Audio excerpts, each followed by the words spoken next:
when I was first paired with her, parang yun yung idinikdik sa akin ng producer kong si Robert. Uy, si Cheryl Cruz yan. Member ng royal family ng Philippine cinema. Oh, teka, di ba? Nico, magkaibigan naman tayo. May tatanong ako sa iyo.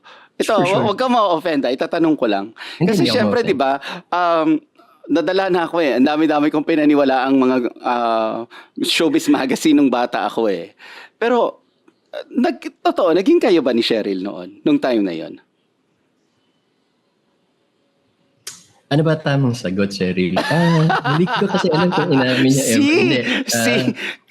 Hindi kasi, matagal kaming magka-love team. No? I think it started, magka-love team kami, 17 pa lang ako eh. Mag-18 pa lang ako noon eh. Sobrang bagets, no? Sobrang bagets ninyong dalawa. And she's 2 years younger than me. So, 15 pa lang siya. So kung iniisip ng mga tao, naging sila ba? Sa kung ano man po ang abot kaya nung ganung klaseng pag-iisip mula 15, 17. Tapos umabot ako ng 18, 19. So siya umabot ng mga 17. Parang naging kami.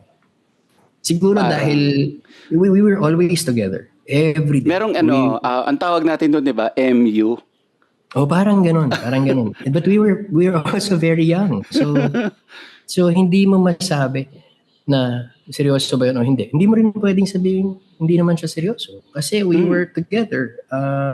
We were not trying to play with each other's feelings. I think it's fair to say na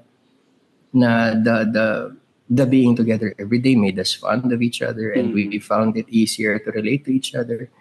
Pero to call it a relationship, I think masyado kaming bata din.